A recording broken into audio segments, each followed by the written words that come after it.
Hello everyone, welcome to Brain Blitz Audios. Today in this episode of Mind Maps, we'll be dealing with haloalkanes and haloarenes. This is the 10th chapter in the grade 12 syllabus for chemistry in CBSE. And as always, we'll be using a mind map in order to describe this chapter. Mind maps are very good tools for last-minute preparations for exams.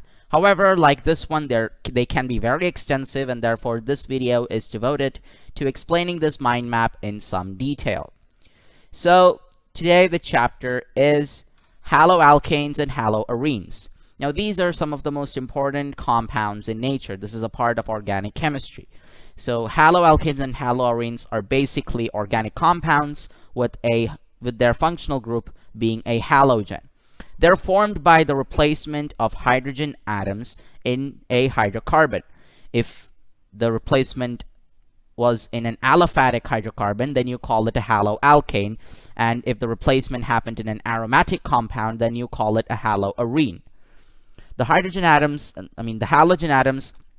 they're attached to sp3 carbon in haloalkanes, and they're attached to sp2 carbon in haloarenes. These two compounds, they occur in nature. So they can be formed naturally as well as artificially. They are clinically useful. Many clinical uses are found for these compounds, and also they have wide applications in industries. So today we're going to be looking at this important class of compounds. We'll be first looking at classification, then we'll be looking at haloalkanes, and then we'll be looking at racemization and stereochemical inversion. This is basically symmetry and optical symmetry in haloalkanes. Then we'll be looking at haloarenes, and then in the end we'll be looking at some applications of polyhalogen compounds such as chloroform, iodoform, DDT, etc. So without further ado, let's move on to our first topic, which is classification. In order to classify both haloalkanes and haloarenes, we can have many criteria. The first criteria is the number of halogen atoms. So in a haloalkane or haloarene, you can have one halogen atom substituted, which makes it a monohaloalkane. And you can have more than one halogen atoms being substituted, which forms a polyhaloalkane. Let's write it down. Polyhaloalkane. So this is the word used for organic compounds with more than one halogen atom substituted. For 2 it's dihalo, for 3 it's trihalo, and so on. For arenes it's the same formula. One halogen atom means it's a monohaloarene. More than one, it is a polyhaloarene. And di means 2, tri means 3, etc., etc. So that is how you can classify haloalkanes and haloarenes based on the number of halogen atoms substituted. The next classification is the classification with respect to the CX bond. So in both haloalkanes and haloarenes, the important functional group is CX. X is the functional group and C is the carbon to which the functional group is attached. So the CX bond has two ways. It can be formed in two ways. It can either be associated with an sp3 carbon, or the halogen can be associated with an sp2 carbon. sp3 and sp2 are hybridization of the carbon. So when you have an sp3cx bond, that means the halogen is bound to an sp3 carbon, you can form three kinds of compounds. The first is alkyl halides.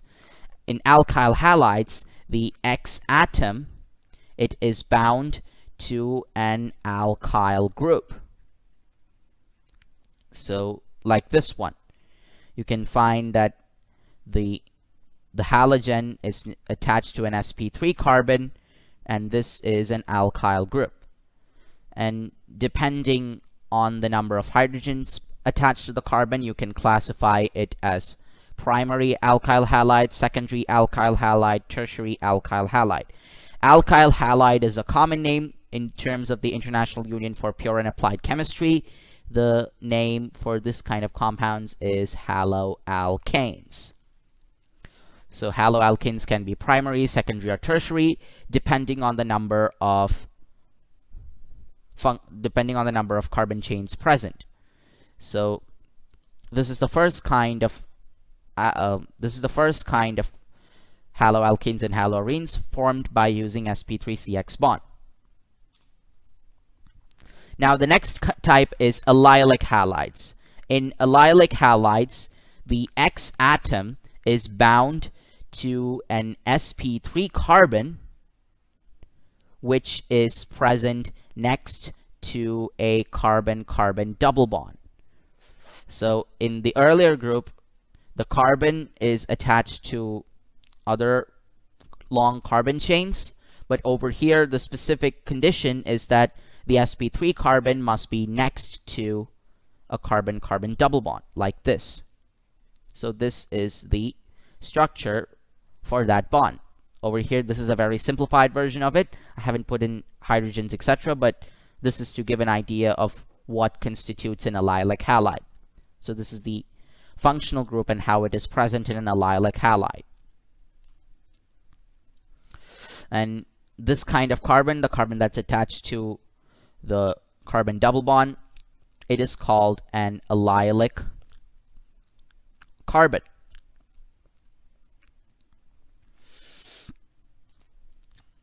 Now this is an example. So as you can see, there is a double bond over here. So we have the carbon here, and then that carbon is attached to an X, a halogen. So that is an example for an allylic halide. The third type for compounds containing sp3 carbon halogen bond is benzylic halides. In benzylic halides, the X atom is next to an aromatic ring. So as you can see, the carbon is now attached to another carbon present in an aromatic ring. So therefore this is found in the substituent part of an aromatic ring. An example is CH2X and then benzene. So this is a benzylic halide. In the earlier case, allylic halides means that it has to be attached to a double bond. Over here, the condition is that it has to be next to an aromatic ring. So both these kinds of halides are completely different in terms of their definition. Some compounds, they can be both allylic halides and benzylic halides. Now, let's look at compounds containing the sp2-CX bond. These are of two types, vinylic halides and aryl halides. In vinylic halides, the X atom, it is bound to an sp2 carbon atom, which is present in a double bond. So the halogen is one of the bonds attached to a carbon-carbon double bond. So as you can see, this carbon has a double bond with another carbon, and it also forms a bond with a halogen. So this makes a vinylic halide. The next is aryl halide. These compounds are also known as haloarenes. So it is basically the halogen attached to the sp2 carbon of an aromatic ring. So an aromatic ring such as benzene has a halogen substituent to it.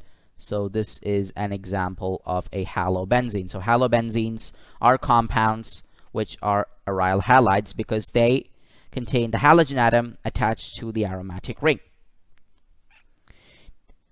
Now, that concludes the classification of alkyl and aryl halides.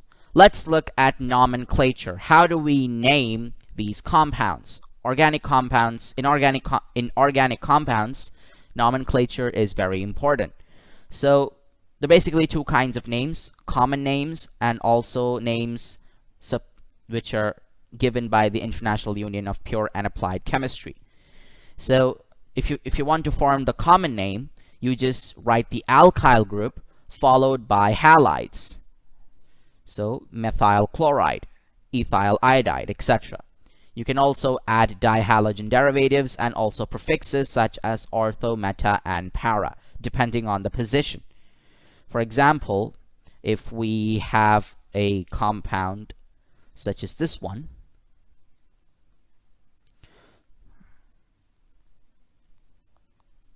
Br, then the common name for this compound will be meta dibromobenzene. This is the common name. For the International Union for Pure and Applied Chemistry name, instead of the M, we use numerals. So the first substituent will have 1, and then 2, and then 3, 4, 5, 6. So like that, we name the carbon atoms in the main chain, and then we write down the IUPAC name. So the IUPAC name for the same compound will be 1,3-dibromobenzene.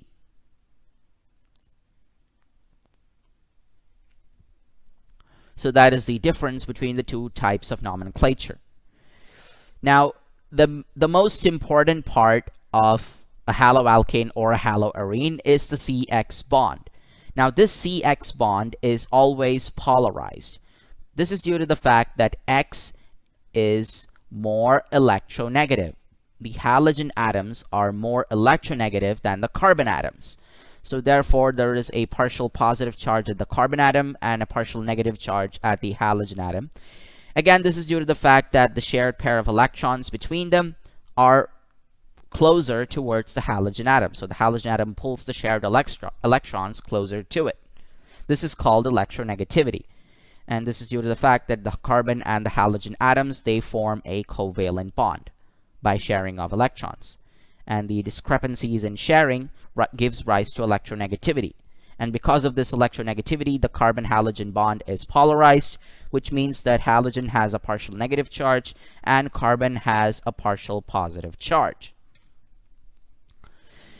So now that we've studied classification, nomenclature, and the nature of the carbon-halogen bond, let's look at haloalkanes, which are alkyl halides. So we're going to be looking in detail about the alkyl halides, which have the halogen atom bound to an alkyl group in some detail. So we'll be looking at preparation, properties, and some basic reactions. When we're talking about preparation, we have many forms of preparation. You can form them from alcohols, from hydrocarbons, and you can use halogen exchange as well. So in terms of preparation, the easiest way, or the best way to form alkyl halides is from alcohols. So you can form haloalkanes from alcohol. And this is the best way to form haloalkanes because it is easily accessible. Alcohols are easily accessible and also the reactions are simple. So in the first kind of preparation, the preparation from alcohols, what essentially happens is that the hydroxyl group of the alcohol is replaced by the halogen group on reaction with concentrated mineral acids of the halogen or phosphorus halides. So this is the first case. So here's an alcohol. When it reacts with hydrochloric acid in the presence of ZnCl2, the hydroxyl group, the OH group, is replaced by the Cl in the alkane, so it forms a haloalkane, and then a byproduct of water is formed. When we're looking at the second kind of formation using phosphorus halides, so we have the alcohol and then phosphorus chloride, then what happens is that one of the chlorines comes over here, the oxygen goes over here, so therefore you form haloalkanes. You have a chloroalkane here, you have phosphorus oxychloride and hydrochloric acid as the forms, the products. So this is how you can form haloalkanes from alcohols. The next source for haloalkanes is the hydrocarbons themselves. So you can form haloalkanes directly from hydrocarbons.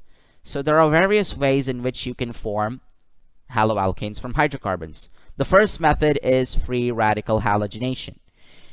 In free radical halogenation, the hydrocarbon, it is exposed to chlorine in the presence of ultraviolet radiation, and then what happens is that a complex mixture of isomeric monohaloalkanes and polyhaloalkanes are formed. So for example, we have butane here. So when it undergoes free radical halogenation, it forms two kinds of products. So this is 1-chloro-butane, and this is 2-chloro-butane. So we have formed two compounds. Both of these are basically position isomers of the same haloalkane. Now, the problem with free radical halogenation is that it is difficult to separate these two compounds into their pure forms. So they'll always remain a mixture. It's very difficult to separate these two position isomers on free radical halogenation. So now we use a separate method. The second method is by electrophilic substitution. So what happens is that in electrophilic substitution, aryl chlorides or aryl bromides can be easily prepared by electrophilic substitution of arenes with chlorine or bromine. So this is basically used to form chlorides and bromides. So in this sort of reaction, we have an arene here, and we have our halogen X2. This reaction takes place in the presence of a Lewis acid catalyst such as iron or iron 3 chloride. So in the presence of this catalyst and dark conditions, you form two kinds of haloalkanes. So you have two isomers of the same haloalkane. No, this is a haloarene because we're using an arene in order to form this. So therefore you form haloarenes. So over here we have an ortho isomer, and here we have a para isomer. Now the beauty about this reaction is that since we form ortho and para isomers of the haloarene, what happens is that there is a difference in melting point. So these can be easily separated. So you can use distillation and easily separate these two compounds in order to get their pure forms. And that's why electrophilic substitution is very much preferred. The third kind of reaction is what is known as a Sand-Meyers reaction. So in a Sand-Meyers reaction, we have a primary aromatic amine, like this one here, and this is called as aniline, which is a primary amine. And this primary amine, it is now dissolved in cold mineral acid. So as you can see, it is dissolved into a mineral acid, and the temperature is 0 to 5 degrees Celsius. So it's a cold condition. So now when the primary aromatic amine dissolved in this condition is now treated with sodium nitrite, that is NaNO2. So when the primary aromatic amine is treated with sodium nitrite in the presence of cold mineral acid, you get a compound known as a diazonium salt. So since we're using benzene here, since there's benzene as a substituent, we can write this one as benzene diazonium salt. Now the diazonium salt is mixed with cuprous halides such as cuprous chloride or cuprous bromide. It results in the replacement of the nitrogen here, and now it forms a benzyl chloride or benzyl bromide depending on the X. So it forms a benzyl halide here and nitrogen as a byproduct.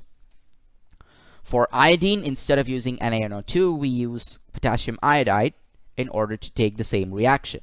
So in Sandmeyer's reaction, a primary aromatic amine, it is kept in cold mineral acid, and then it's reacted with sodium nitrite in order to form a diazonium salt.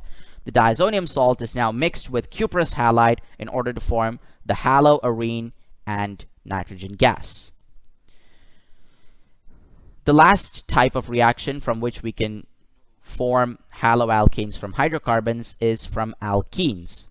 So in the presence of alkenes, what we're doing is we're converting the alkenes to their respective alkyl halides.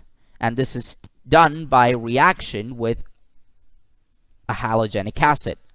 So you can use HCl, HBr, or HI in order to convert the alkene into an alkyl halide. So basically we have two X's here. Now this kind of reaction takes place when we are converting so this is ethene. So when we're converting ethene to dibromoethane, then what we're doing is we're essentially using HBr in order to convert this. So ethene in the presence of CCl4 is converted to a vicinal dibromide. So this is a vicinal dibromide by reacting with bromine. So this is how you can change alkenes. You can either use the mineral acid, or you can just put them in CCl4 and put in the halogen directly. So that is how you can form haloalkenes from hydrocarbons. The last type is halogen exchange. So what happens in halogen exchange is that you already have an alkyl halide, Rx. Now what you're doing is you're changing the halogen group. So for example, if you have an alkyl chloride and you want to convert it to an iodide, what you essentially do is you prepare the Rx and react it with sodium iodide. So you get the alkyl iodide and sodium halide. So this is how you can convert alkyl halides to iodides. And this reaction is known as the Finkelstein reaction, when you want to convert it into iodides. There's another kind of reaction called the Swartz reaction, and this is used to convert halides to fluorides. So you can heat the alkyl fluoride, you can heat the alkyl halide in the presence of metallic fluoride, such as AgF, in order to form an alkyl fluoride. So that is how you can prepare haloalkanes. You can prepare them using alcohols, you can prepare them using hydrocarbons, you can also prepare them using halogen exchange methods. Now let's look at the properties of haloalkanes. For a start, haloalkanes are colorless, and they are volatile, and they also have a sweet smell. Now, lower members of haloalkanes are gases at room temperature, while the higher haloalkanes are solids. In terms of boiling point, iodides have the highest amount of boiling point and fluorides have the least. In terms of melting point, it depends on the structure.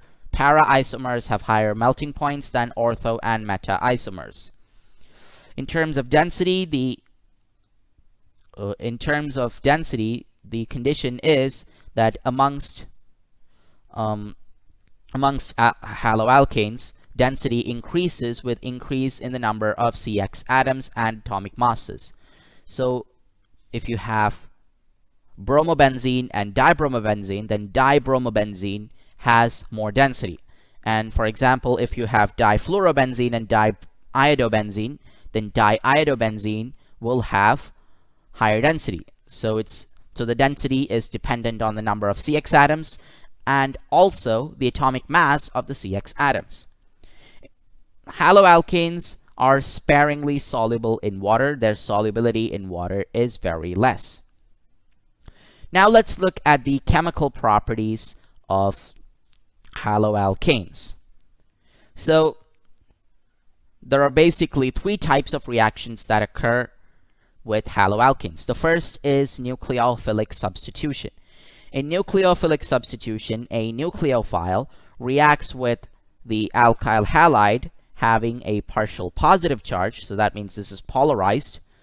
So the nucleophile reacts with the haloalkane having partial positive charge, and the nucleophile, it gets substituted into the alkane, and the halogen atom is ejected outside.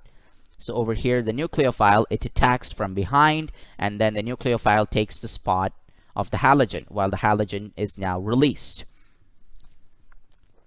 Now, nucleophilic substitutions is considered as one of the most useful reactions present. So they are useful in order to form many reactions. Now, these nucleophilic substitutions, they can be both unimolecular, which means SN1, or they can be bimolecular, which means SN2. Now, for unimolecular and bimolecular reactions, the reactivity differs. For bimolecular reactions, the tertiary haloalkanes have the least reactivity, while the primary haloalkanes have the most reactivity. Whereas for SN1 reactions, the primary haloalkanes have the least reactivity, while the tertiary haloalkanes have the most reactivity. This order is due to the bulky groups.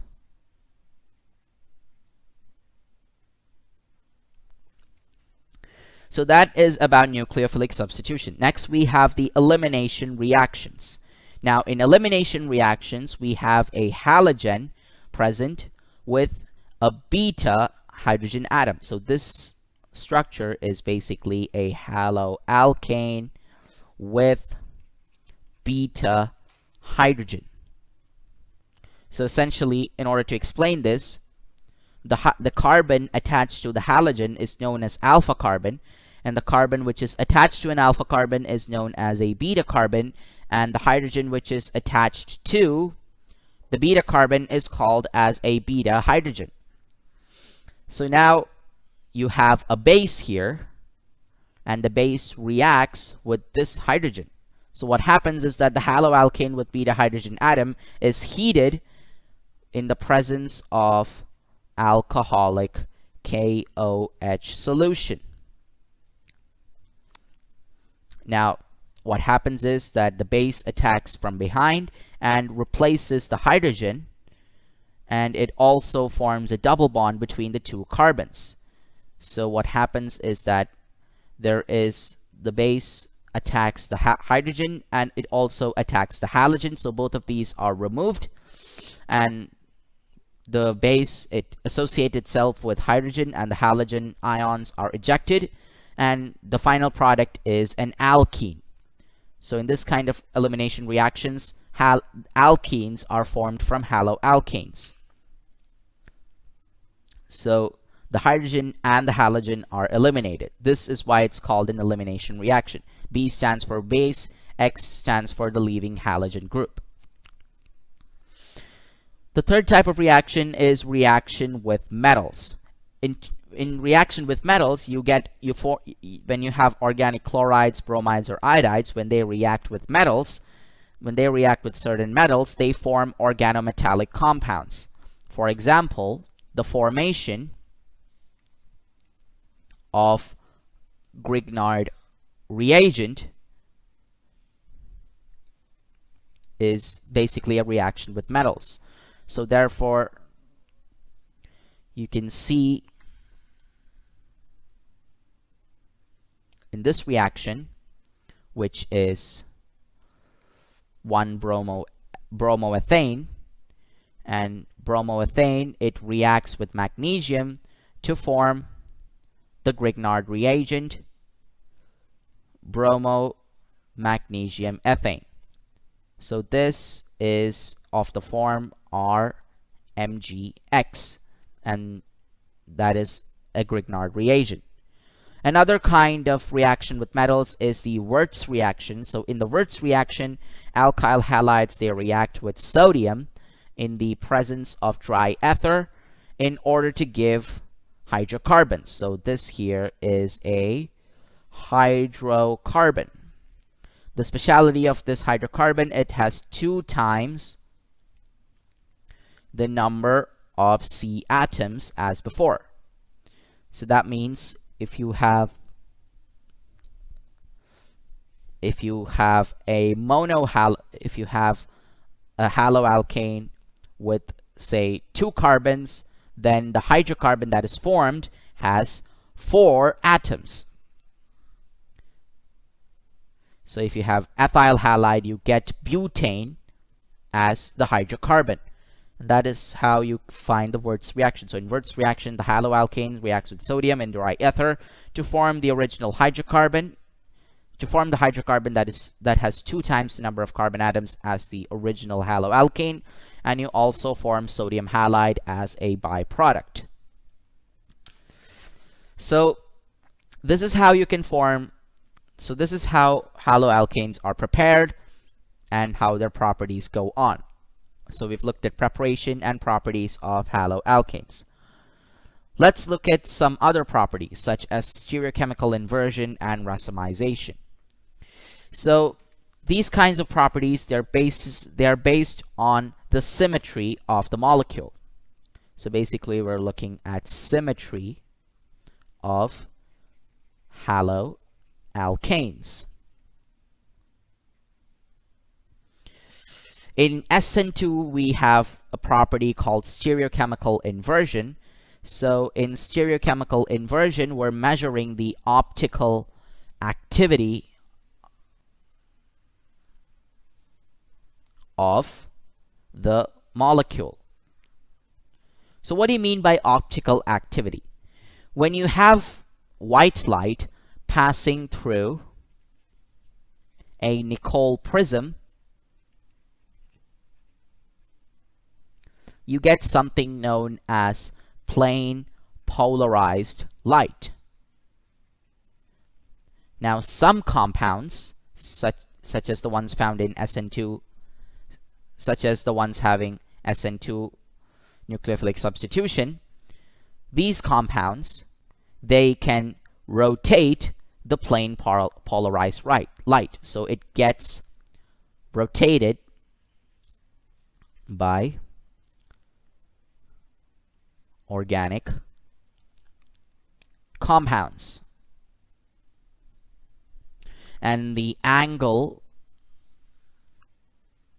is measured by an instrument called the polarimeter. So it will measure whether the rotation was clockwise or counterclockwise.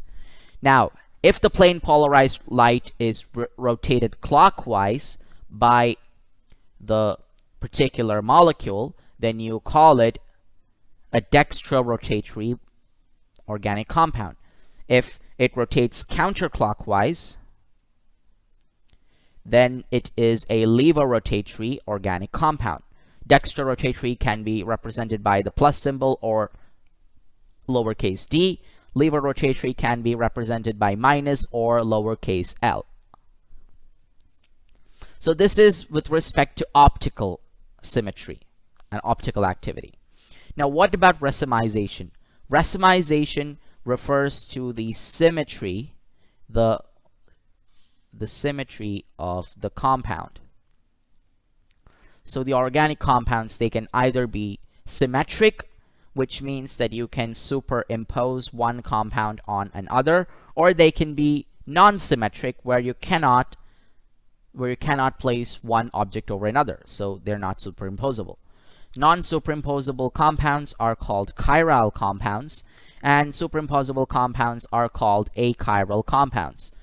It's mostly chiral compounds which exhibit stereochemical inversion if they're in SN2 phase, but racemization by itself happens mostly in SN1, unimolecular nucleophilic substitution.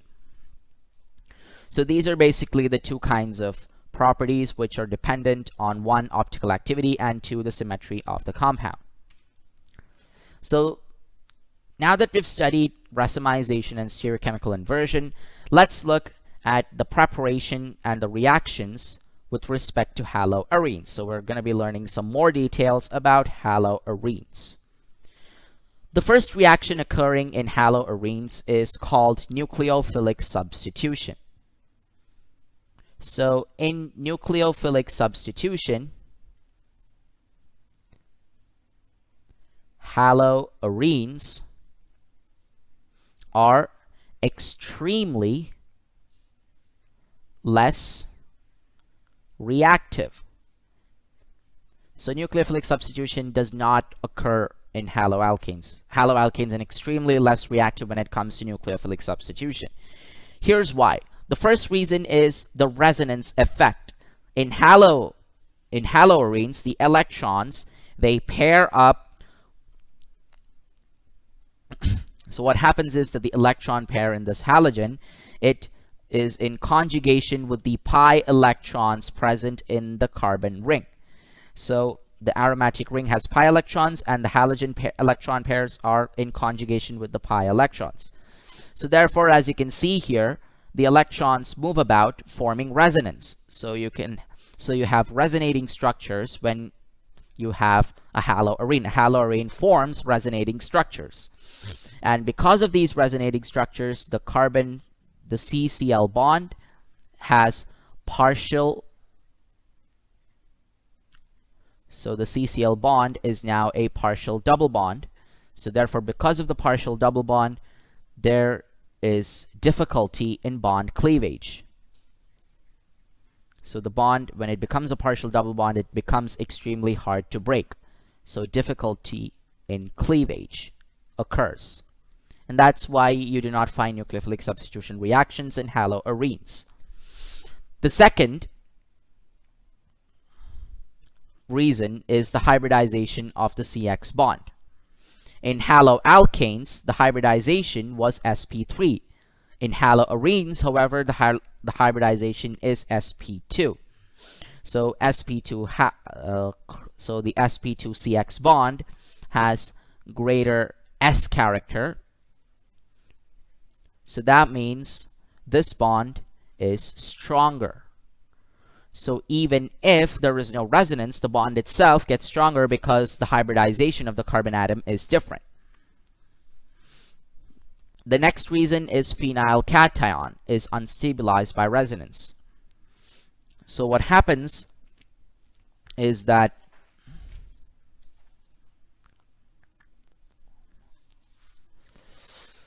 the third reason is phenyl cation gets unstabilized by resonance. So you have a haloarene. So when you have a haloarene, the phenyl cation that is formed by nucleophilic substitution, it gets unstabilized by the resonance. So when resonance occurs, the phenyl cation becomes unstabilized, and therefore nucleophilic substitution does not occur. The main reason here is resonance. Resonance, it makes the CCl bond stronger, and if at all the bond gets broken, then the cation becomes unstable. And also the CX bond in haloarenes is sp2. So therefore, since the halogen is bound to an sp2 carbon, the bond already present is extremely strong. Now let's look at the reactions with respect to haloarenes. You can have the replacement of X by a hydroxyl group. So you can replace the X group by a hydroxyl group. So this occurs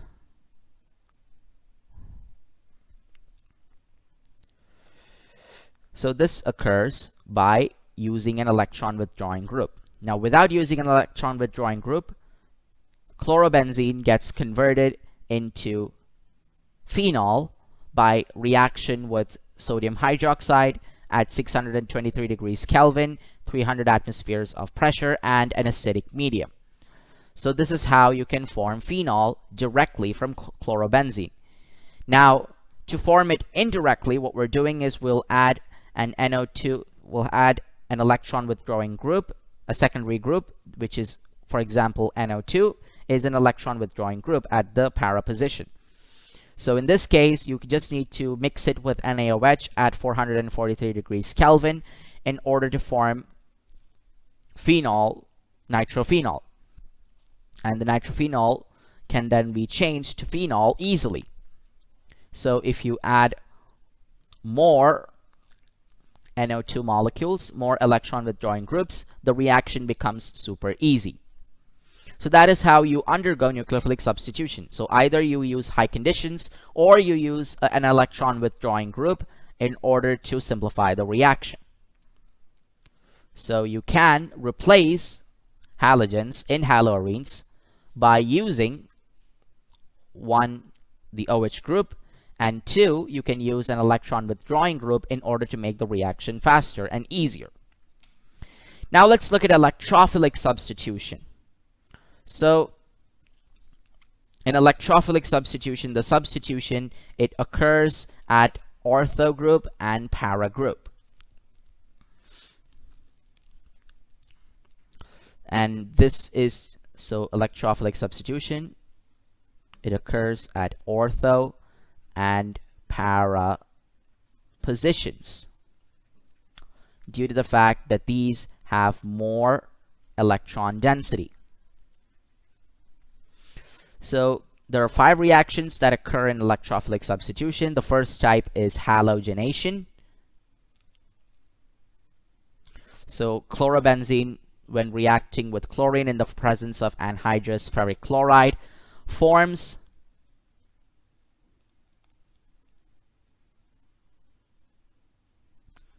so the first product is having chlorine in the para position, and the second one has chlorine in the ortho position. The first product is 1,4-dichlorobenzene, and this one is 1,2-dichlorobenzene.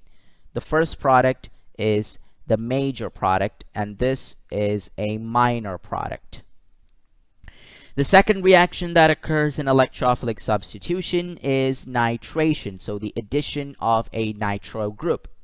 So chlorobenzene, it reacts with HNO3 and concentrated H2SO4 to form 1-chloro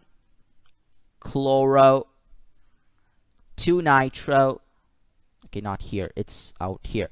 So this is 1-chloro 2-nitrobenzene at the ortho group, 1-chloro 4-nitrobenzene at the para group. This is the major product, and this is the minor product. The third reaction is sulfonation. So what we're doing is we're heating the haloalkane in the presence of concentrated H2SO4 to get 2. So what we're getting is 2-chlorobenzene sulfonic acid and 4-chlorobenzene sulfonic acid. The first product is minor and the para product is major. The next reaction is the Friedel-Crafts reaction. So Friedel-Crafts reaction has 2 subtypes. It can be alkyl reaction and it can be acyl reaction. So in alkyl reaction, we're adding the alkyl group in the presence of anhydrous AlCl3 to form 1-chloro 2-methyl benzene, or you can form 1-chloro 4-methyl benzene. In the second reaction, we're using an acyl group. So this is an acyl group, and it is added to chlorobenzene in the presence of anhydrous AlCl3 in order to form 1-chloro 2-carbonyl benzene or 1-chloro 4-carbonyl benzene. So these are the 5 reactions occurring under electrophilic substitution. So you can put in electrophiles at both ortho and para positions depending on the electron density, and they'll form major and minor products. You have halogenation, nitration, sulfonation, and Friedel-Crafts reaction as the main reactions. Friedel-Crafts reaction can be both using both alkyl groups and acyl groups. The third type of reaction is the reaction with metals. So haloarenes, they do react with metals, and the two reactions that occur is the Wurtz-Fittig reaction and the Fittig reaction. In the Wurtz-Fittig reaction, you have a haloarene and a haloarene. You have a haloalkane and a haloarene. They are mixed together and they're treated with sodium in dry ether in order to form this compound, which is an alkyl arene and sodium halide. In the Fittig reaction, what happens is that instead of using one alkyl and one aryl group, we're using two aryl groups. So two aryl halides are reacting with sodium in the presence of diether to form an analogous compound. So for example, here you have two halobenzenes reacting with each other. So we have two halobenzenes treated with sodium in the presence of diether to form the analogous compound diphenyl alongside sodium halide as the byproduct. So those are the reactions which involve haloarenes. So haloarenes can have nucleophilic substitution, in rare cases electrophilic substitution, and also reaction with metals. Now let's look at some polyhalogen compounds. So this section is basically what we're doing is we're telling you the uses for haloalkanes and haloarenes. In the beginning of this mind map, we've told you that haloalkanes and haloarenes are extremely useful compounds used in clinical purposes and also used as industrial products. So the first product that we have is dichloromethane. Dichloromethane is a haloalkane which is used as a paint remover, and it's also used as a propellant in aerosols, and it's also used for cleaning metals and finishing metals. So it's a metal cleaning and finishing solvent. Next we have chloroform. Now chloroform today is used as a solvent for fats, alkaloids, and iodine. So these are formed from chloroform, and it is also used in the production of freons or chlorofluorocarbons. Chloroform was earlier used as a general anesthetic, but the problem with chloroform is that it is toxic in large amounts. So in the movies, you would have seen people getting gagged with chloroform, but in reality, what happens is that you need a large amount of chloroform in order to stun a person. So it is toxic when you inhale it in large amounts. Next, we have iodoform, which is CHI3. This was earlier used as an antiseptic, but now due to the objectionable smell, other compounds using iodine are used as antiseptic. Next, we have CCl4. CCl4 is an important compound which is used for the manufacture of refrigerants and propellants, and it's also a cleaning fluid. Carbon tetrachloride is CCl4. Now we have freons. Now freons are the compounds which are produced by chloroform. So they are aerosol propellants, and they're also refrigerants for air conditioning purposes. The problem with freons is that they are responsible for depletion